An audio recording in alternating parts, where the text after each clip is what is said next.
Muy buenos días, muy buenas tardes, buen tiempo, pueblo de Dios. Qué bueno que hayas apartado tiempo para escuchar de nuevo la reflexión de la palabra del Señor. El día de hoy traemos un mensaje que marcará tu vida, será de grande bendición, te capacitará, es un mensaje precioso. Es un tema muy importante en la vida del creyente, la salvación. La salvación.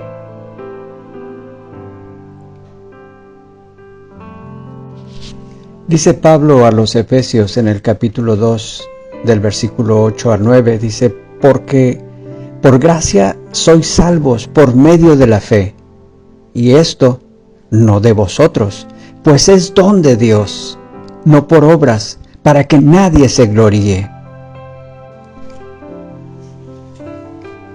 Ten cuidado, es un tiempo especial el día de hoy. Te sugiero que tomes asiento, que te concentres, que te pongas en las manos del Señor. Padre, por favor, ayúdanos. Haz esta oración conmigo, por favor, Dios. Espíritu Santo, toma mi vida, toma mi corazón, mi mente. En esta hora, Dios, pueda recibir ese mensaje que me hará más fuerte delante de ti, que me confirmará tu seguridad en mí, tu confianza en mí, mi confianza en ti. Dios, ayúdame a estar quieto y esperar en ti en todo tiempo y a recibir la palabra que tú traes hoy para mi vida. En el nombre de Jesús. Amén. Ahora somos libres. Ahora tú y yo, si tú tienes a Cristo en tu corazón, si tú le abriste tu corazón a Él, te has dejado capacitar, te has dejado moldear, has disfrutado de su maravillosa presencia, el Espíritu Santo obrando en cada momento de tu vida. Entonces, dice Pablo, movido por el Espíritu Santo a los Gálatas en el capítulo 5, versículo 1, estad pues firmes en la libertad con que Cristo nos hizo libres, y no estéis otra vez sujetos al yugo de esclavitud. Una vez más, estad pues firmes en la libertad con que Cristo nos hizo libres, y no estéis otra vez sujetos al yugo de esclavitud. La libertad a la que Pablo se refiere en el capítulo 5 de su carta a los Gálatas tiene que ver con las cuestiones judaizantes, las cuestiones del judaísmo, principalmente la circuncisión. Recordemos que cuando nuestro Señor Jesucristo entregó su vida en la cruz del Calvario, Él dijo, consumado es. Al decir esta palabra, todas las obras, todas las ceremonias y todo lo que apuntaba a Él en el Antiguo Testamento fue cumplido. Y al ser cumplido ya no se tiene que practicar más. La única ley que se tiene que cumplir es la ley universal, esto es, los 10 mandamientos. Nuestro Señor Jesucristo dijo, si me amas, guarda mis mandamientos. Pero la ley ceremonial ya no tenía nada que ver. Entonces, esto ahora sirve de obstáculo para desatender las cosas que realmente nos perjudican si las practicamos. Tenemos que poner nuestra atención. Una cosa nos desvía de la atención que debemos de poner, y aquí el apóstol Pablo lo está diciendo del versículo 16 al 21 de este mismo capítulo, y dice, digo pues, andad en el Espíritu, y no satisfagáis los deseos de la carne. Porque el deseo de la carne es contra el Espíritu, y el del Espíritu es contra la carne, y estos se oponen entre sí, para que no hagáis lo que queréis. Pero si sois guiados por el Espíritu, no estáis bajo la ley. Y manifiestas son las obras de la carne, que son adulterio, fornicación, inmundicia, lascivia, idolatría, hechicerías, enemistades, pleitos, celos, iras, contiendas, disensiones, herejías, envidias, homicidios, borracheras, orgías y cosas semejantes a estas, acerca de las cuales os amonesto, como ya os lo he dicho antes, que los que practican tales cosas no heredarán el reino de Dios. En la carta a los Colosenses, el apóstol Pablo, en el capítulo 1 del versículo 13 al 23, él está diciendo: el cual nos ha librado de la potestad de las tinieblas y trasladado al reino de su amado Hijo, en quien tenemos redención por su sangre, el perdón de pecados. Somos salvos por la bondad y la gracia de Dios, y no por la bondad y la justicia del hombre. Esto pone la salvación al alcance de todo ser humano y nos impone una deuda eterna a causa de la dádiva preciosísima que Dios nos da a nosotros cumplir las condiciones necesarias. Si estudiáramos la salvación desde el punto de vista humano, comenzaríamos con la fe. Pero como Dios llevó a cabo nuestra redención aún desde la fundación del mundo, entonces comenzaremos con la obra de Dios en la expiación. Sí, comenzaremos nuestro estudio con la obra de Dios en la expiación. De manera breve estaremos hablando también sobre la redención, sobre la fe, el arrepentimiento, la justificación, la conversión, la regeneración, la adopción y la santificación. Pero para una mejor descripción de la salvación, volvamos a la Biblia. El apóstol Pablo escribió una carta a Tito, ahí en el capítulo 3, del versículo 3 al 7, dijo: porque nosotros también éramos en otro tiempo insensatos, rebeldes, extraviados, esclavos de concupiscencias y deleites diversos, viviendo en malicia y envidia, aborrecibles y aborreciéndonos unos a otros.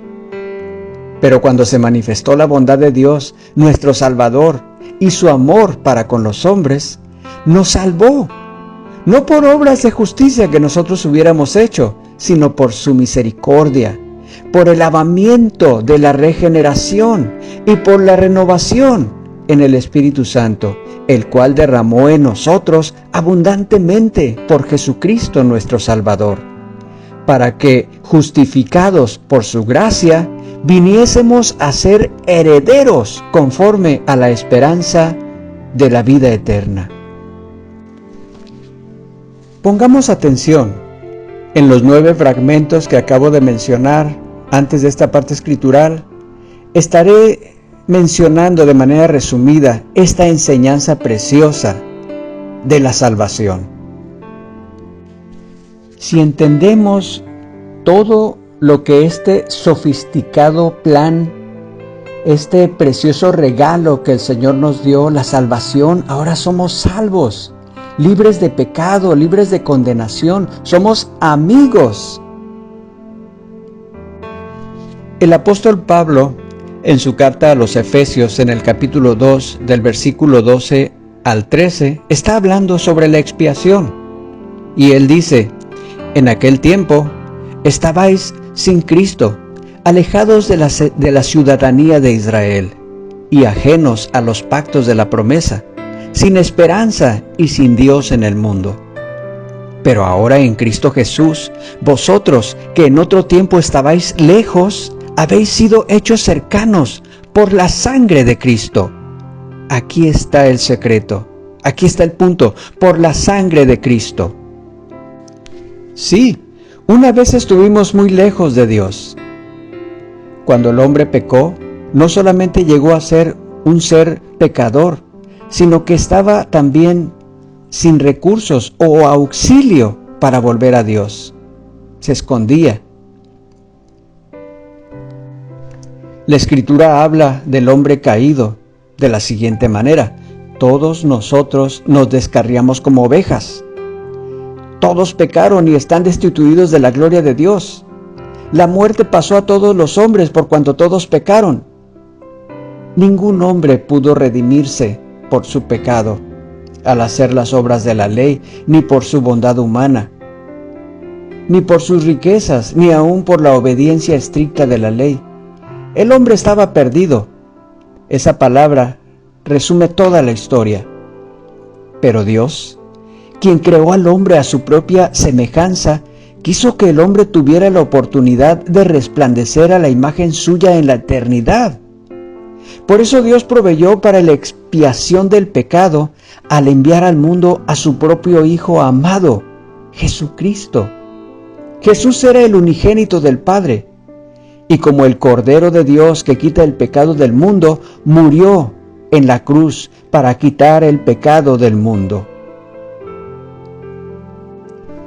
Por su llaga fuimos nosotros curados. También dice la palabra, porque con una sola ofrenda hizo perfectos para siempre a los santificados.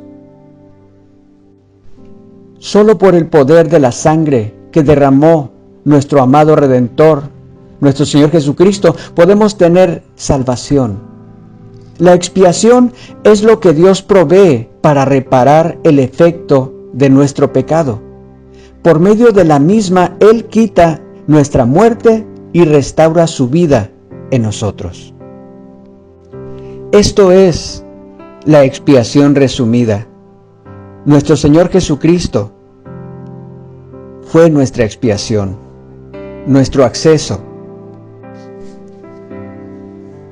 El apóstol Pablo, en el capítulo 1 de su carta a los Efesios, en el versículo 7, nos dice: en quien tenemos redención por su sangre, el perdón de pecados, según las riquezas de su gracia.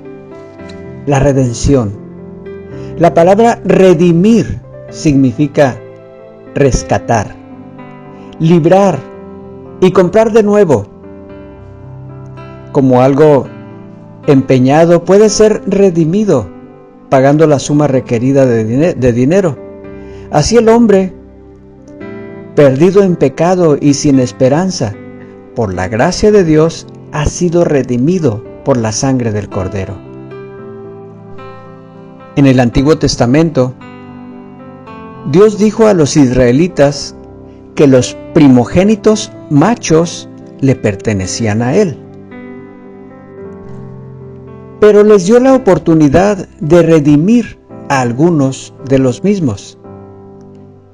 Por ejemplo, ellos pudieron comprar de Dios un asno que era primogénito. Ellos tenían que sacrificar a este asno, pero Dios les dio la oportunidad de negociar. En lugar de sacrificar a ese asno, ellos podían a cambio, o sea, en pago, sacrificar un cordero. Así el precio de la redención del asno era el cordero. Esto lo podemos ver ahí en el libro de Éxodo, capítulo 13, de versículo 11 al 13.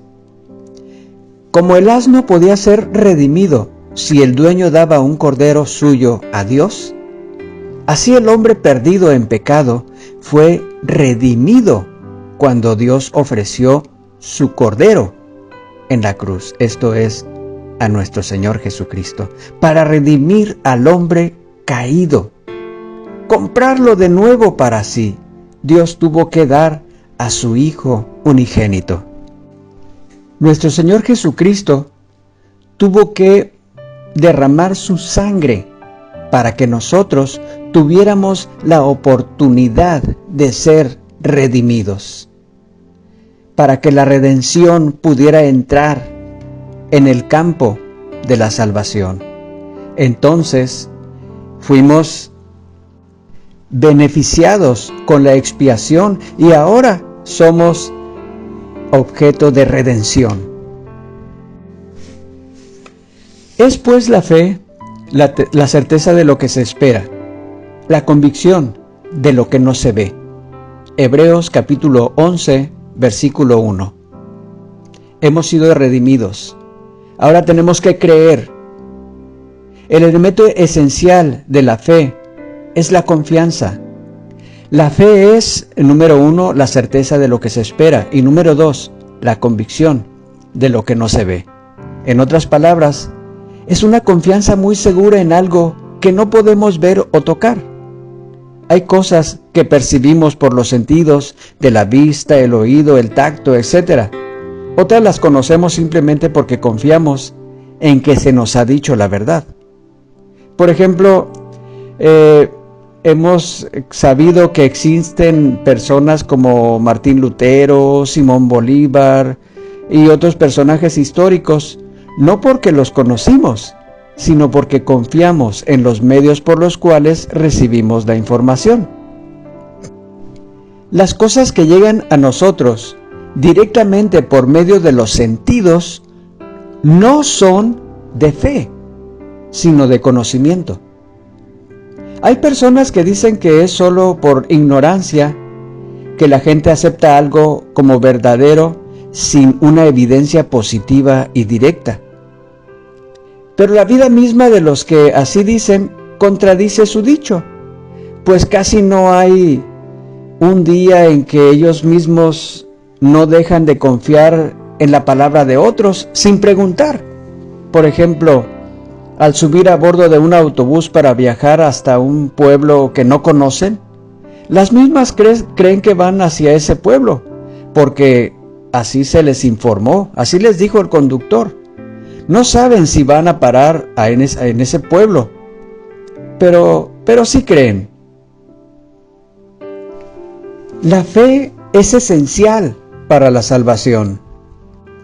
Cree en el Señor Jesucristo y serás salvo. El que no cree ya ha sido condenado. La Escritura lo registra. El Señor nos advierte que sin fe es imposible agradar a Dios. Estas declaraciones nos aseguran que la única manera posible para llegar a la gracia salvadora de Dios es por medio de la fe viva. Si no hay fe, no hay salvación. Recordemos que la fe viene por oír la palabra de Dios. También viene la fe a través de la oración, porque tenemos comunión con el Padre, a través del Espíritu Santo y por el ejemplo que damos de vida a los demás. La fe es importante. Cuando hemos venido a la antesala que se llama salvación, nuestra vida ya no es la misma. Cuando nos desviamos, nos resbalamos y cometemos una falta, viene la tristeza. Entonces, dice el apóstol Pablo a los Corintios, ahí en su segunda carta, capítulo 7, versículo 10, porque la tristeza, que es según Dios, produce arrepentimiento para salvación, de que no hay que arrepentirse. Si estamos en el Señor, simplemente tenemos que rechazar el pecado, pero si nos arrepentimos, entonces hay salvación, nos mantenemos firmes. 7 veces caerá el justo y volverá a levantarse. Entonces, el arrepentimiento es importante para la salvación.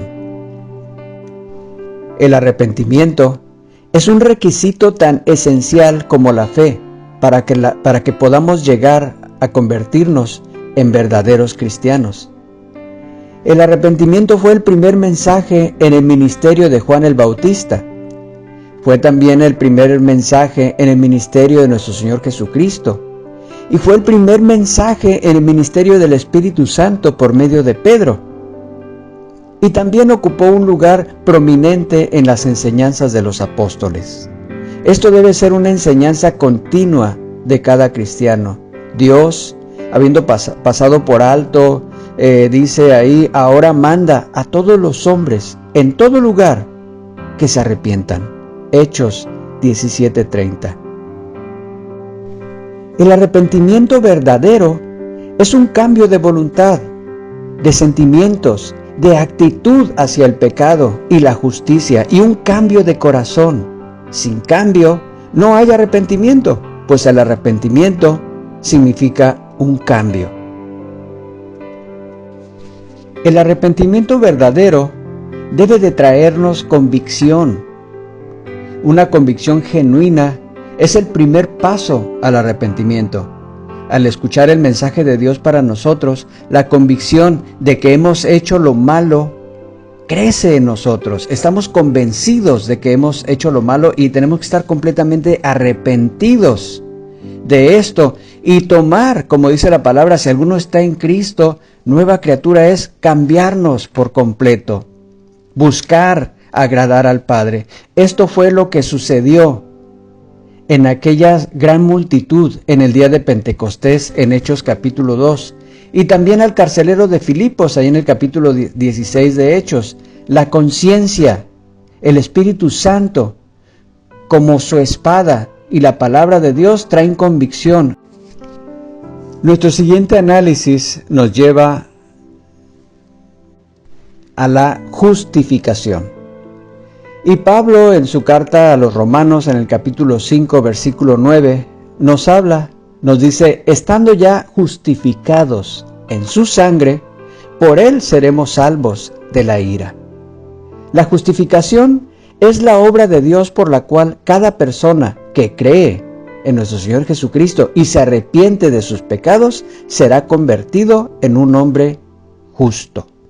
La palabra justificación quiere decir conformarse a la justicia, mientras que el acusador de nuestras almas ejecute sus artimañas satánicas para que el hombre viva injustamente ante Dios. El gran juez dice, estos son míos. Ellos antes eran culpables, eran esclavos de pecado, condenados a vivir injustamente y ajenos a los pactos de la promesa. Pero las cosas han cambiado. Su redención del poder del pecado se ha realizado. Ellos han aceptado las condiciones ofrecidas de misericordia, han sido librados del pecado por el poder de la sangre del Cordero de Dios y ahora viven justos delante de mí. Cristo ha sido resucitado para nuestra justificación. Romanos 4:25. O sea, Él resucitó de la muerte para que nosotros podamos participar con Él en su victoria sobre el enemigo, el pecado y el egoísmo. Cristo venció la injusticia de este mundo para que sus seguidores también vivan justos y santos en este mundo. Recordemos que somos justificados por la gracia de Dios. Somos justificados por la fe que justifica nuestras obras. Recordemos también que nuestra fe tiene que ser acompañada de obras, así como lo dice Santiago en el capítulo 2, versículos 20 al 22. ¿Mas quieres saber, hombre vano, que la fe sin obras es muerte? ¿Está muerta? ¿No fue justificado por las obras de Abraham, nuestro padre, cuando ofreció a su hijo Isaac sobre el altar? ¿No ves que la fe actuó juntamente con sus obras y que la fe se perfeccionó por las obras? Fue justificado por las obras Abraham, nuestro padre, cuando ofreció a su hijo. Recordemos pues la palabra, justificados pues por la fe, tenemos paz para con Dios, por medio de nuestro Señor Jesucristo. Otro tema a considerar en el tema en lo que se refiere a la salvación es la conversión. La palabra dice, la ley de Jehová es perfecta, que convierte el alma. Salmos 19, versículo 7. La doctrina de la conversión cristiana es un tema prominente en las enseñanzas de Cristo y de sus discípulos. Cuando una persona se convierte, quiere decir que la misma ha cambiado. Convertirse quiere decir dejar de ser una cosa para ser otra. Nosotros éramos por naturaleza hijos de ira, dice Pablo a los Efesios. Cuando hemos entendido que nuestros pecados nos privan de la presencia de Dios, y si necesitamos a Dios, porque hay personas que sí necesitan a Dios, otros definitivamente no, pero si tú y yo necesitamos a Dios, necesitamos... para volver a Dios necesitamos una verdadera transformación, un cambio en nuestra mentalidad, en los deseos de nuestro corazón y en nuestra actitud hacia Dios y hacia el pecado. A nosotros nos es necesario experimentar un cambio completo en nuestras vidas, de manera que agrademos a Dios al estar en armonía con su palabra. Cuando un pecador se arrepiente, Dios hace la obra de convertirlo en un cristiano.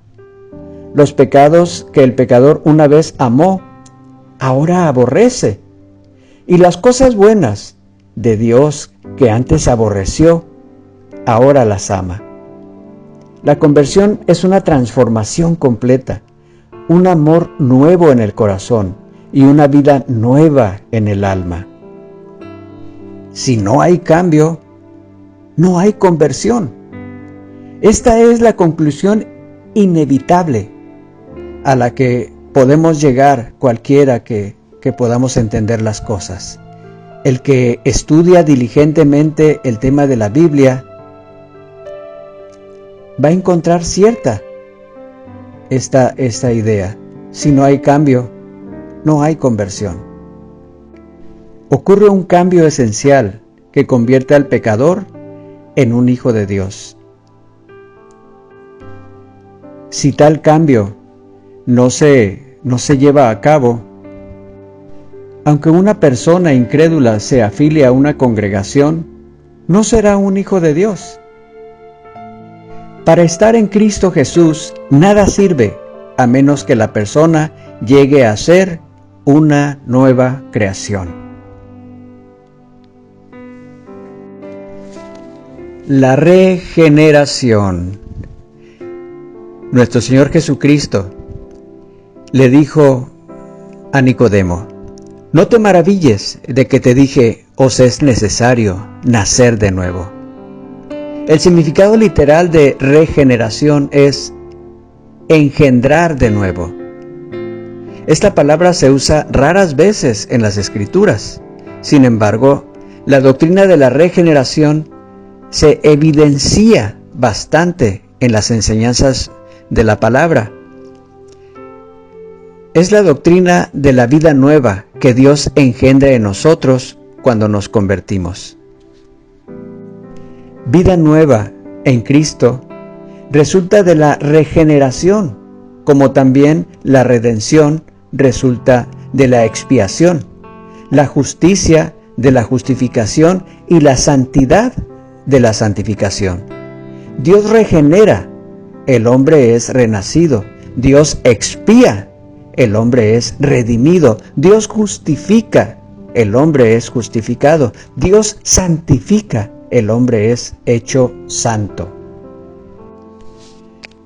La regeneración es nacer de nuevo, ser nueva criatura, ser engendrado por la palabra, ser lavado, recibir la naturaleza divina, recibir un corazón nuevo.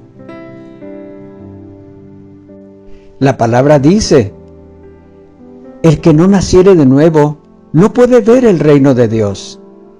También, de modo que si alguno está en Cristo, nueva criatura es.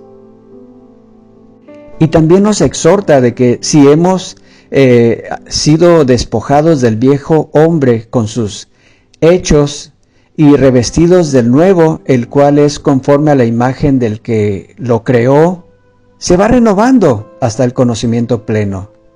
Tenemos que ser engendrados por la palabra, pues en Cristo Jesús yo os engendré por medio del Evangelio, dice Pablo a los Corintios en su primera carta en el capítulo 4, verso 15.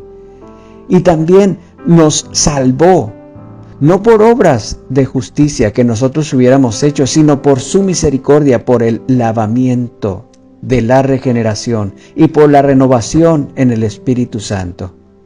Entonces, somos objetos de regeneración. El que robaba ya no roba, el que hacía esto ya no lo hace. Nos hemos vestido de una nueva imagen. Ahora somos hijos de Dios. La adopción. Porque todos los que son guiados por el Espíritu de Dios, estos son hijos de Dios. Pues no habéis recibido el espíritu de esclavitud para estar otra vez en temor, sino que habéis recibido el espíritu de adopción, por el cual clamamos, Abba, Padre. Esto lo dijo Pablo a los romanos en el capítulo 8, versículos 14 al 15. Dios recibe en su familia solo a las personas que han sido regeneradas. La regeneración y la adopción son dos temas muy parecidos, pero la regeneración enfoca la vida espiritual, mientras que la adopción enfoca la relación espiritual. La adopción es el acto amoroso de Dios de recibir en su familia espiritual a sus hijos en este mundo, pero aquellos que cumplen con ciertas condiciones para pertenecer a la misma, esto es, a la familia de Dios. De la manera que Moisés fue adoptado como hijo de la hija de Faraón y Mefiboset fue acogido por David, así también Dios recibe en su familia como hijos e hijas a los que han llegado a ser herederos de la gloria al ser hechos nuevas criaturas en el momento en que recibieron el mensaje, recibieron la esperanza, recibieron el ofrecimiento que nuestro Señor Jesucristo nos hizo, la vida eterna, cuando le recibimos como nuestro Salvador, como nuestro guía, como nuestro Maestro, como nuestro Señor. Recordemos que para ser adoptados también es importante tener fe, mas a todos los que le recibieron, a los que creen en su nombre, les dio potestad de ser hechos hijos de Dios, pues todos sois hijos de Dios por la fe en Cristo Jesús. Juan capítulo 1, verso 12, Gálatas capítulo 3, verso 26. También es importante que para que seamos adoptados, tengamos que tener esta categoría de regeneración. Tenemos que tener en claro qué es la regeneración y estar trabajando en ello. Juan dice que los que creen en el nombre de Jesús son nacidos de Dios. La declaración de Cristo que nadie puede ir al cielo sin nacer de nuevo confirma que la regeneración es esencial para la adopción. La gracia de Dios, la adopción como la justificación, es algo que no tiene como fundamento el mérito humano. No hay nada en nosotros que conmueva al Padre amado a recibirnos en su familia. Y por último, la santificación. Dice la palabra, dice Pablo a Timoteo en su segunda carta, capítulo 2, versículo 21. Así que, si alguno se limpia de estas cosas, será instrumento para honra, santificado, útil al Señor y dispuesto para toda buena obra. ¿Qué significa la santificación? El significado principal de la palabra santificar en la Biblia es apartarse o consagrarse a alguna causa, a algún propósito o alguna obra especial. Tanto en el Antiguo como en el Nuevo Testamento se emplea con frecuencia varias formas de esta palabra. En casi todos los casos el significado de la frase no cambiaría si la palabra santificar fuera sustituida por las palabras separar o apartar. Dios aparta, santifica a su pueblo para un propósito santo. Así que el santificado es apartado. Y ese que ha sido apartado tiene que llevar una vida de pureza. Tiene que considerar la santidad y la consagración a Dios. Esto significa consagrarse, limpiarse, purificarse. Debemos considerar no solamente lo que Dios hace para santificarnos, sino también lo que Él pide que nosotros hagamos para cooperar con Él en esta obra. Dios y el hombre tienen cada uno su parte. Reconocemos que la santificación es la obra de Dios, porque el hombre, aunque trate de santificarse a sí mismo por 1000 años, no sería un santo. Pero Dios jamás santifica a nadie a la fuerza. Esto quiere decir que Dios santifica a los que cumplen sus requisitos. Recordemos que tenemos muchos recursos. El Padre nos santifica, el Hijo nos santifica, el Espíritu Santo también nos santifica y la palabra nos santifica, así también la fe. Recordemos que la santificación es una obra instantánea que sucede en el momento de la conversión. Concluimos pues que cuando una persona se convierte al Señor, es santificada. Dios la aparta del pecado para sus propósitos santos, pero el Espíritu Santo sigue vivificándole. Hechos 4:31. Por lo cual, estas personas santificadas viven con mayor gozo. Hay mayores logros espirituales, más fortalecimiento, más celo y más santidad. El hecho de que la santificación es instantánea y completa no contradice la realidad de que hay un crecimiento espiritual en las personas. Hay resultados muy consoladores en la persona que ha alcanzado este nivel de santificación. La unión con Cristo es una de ellas. Dice la palabra, porque el que santifica y los que son santificados, de uno son todos. Cuando Dios nos aparta para servirle a Él, significa dos cosas. La primera, estamos separados del pecado. Y la segunda, estamos unidos con Cristo para este mismo propósito, de estar con Él. También desarrollamos perfección cristiana. Dice la palabra, porque con una sola ofrenda hizo perfectos para siempre a los santificados. Nos encontramos completos con Dios. También notamos la separación del mundo. Ya no nos atrae mucho. Estamos conscientes de que tenemos una herencia eterna. Y también estamos conscientes de que nos comenzamos a interesar en las cosas de la iglesia, en el servicio.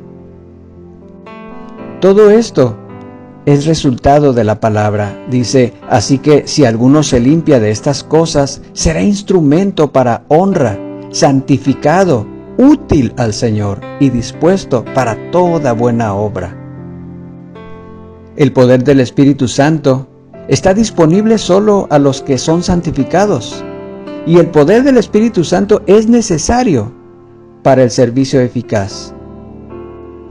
La consagración significa rendirse del todo a Dios, lo cual significa que todos los poderes humanos están en el altar para que Dios los use como a Él le parezca bueno. Pablo considera este tema de la santificación con mucha seriedad en su primera carta a los Tesalonicenses en el capítulo 5, verso 23. Dice, el mismo Dios de paz os santifique por completo, y todo vuestro ser, espíritu, alma y cuerpo, sea guardado irreprensible para la venida de nuestro Señor Jesucristo. Bien, hemos llegado al final del mensaje de hoy, la salvación. Cada uno de los temas que he procurado resumir y explicar de la mejor manera nos van a ser de grande bendición en nuestras vidas. Hemos de dar testimonio de que somos salvos y todo lo que conlleva esto, todas las bendiciones, todas las ventajas, la expiación, cómo es que nuestro Señor Jesucristo nos rescató. Él pagó el precio, nos redimió. Estando aún muertos, Él pagó el precio y Él tuvo la capacidad para redimirnos. Ahora nosotros tenemos que tener fe, nos tenemos que arrepentir, tenemos que considerar la justificación, justificados pues por la fe, la conversión, la regeneración, la adopción y por último, la santificación. Estos temas están desarrollados con un poquito más de detalle y ya se bajaron cada uno en un audio en el canal que tenemos destinado para Tierra Fértil. Les invito a que los analicen, los compartan y procuren ver el resto de la información. Estamos subiendo toda la biblioteca de cristianismo primitivo. Son las bases importantes de la sana doctrina de la Biblia. El Señor les bendice en grande manera. Sigamos firmes y constantes. Oremos. Padre, gracias por este mensaje que nos has concedido el día de hoy. Aprender más sobre el tema de la salvación. Te rogamos, Dios, que nos ayudes a anhelar cada día más y más de ti y de tu palabra. Espíritu Santo, ayúdanos a entender lo que significa tu presencia en nuestras vidas y a disfrutar de ello, Señor. Caminar con seguridad, nada nos haga tener temor, porque tú nos has dado un espíritu de valor, un espíritu de dominio propio. Ayúdanos, Dios, a agradarte, a estar firmes. Bendice a nuestros amados. Gracias, Padre, por tu palabra, en el nombre de Jesús.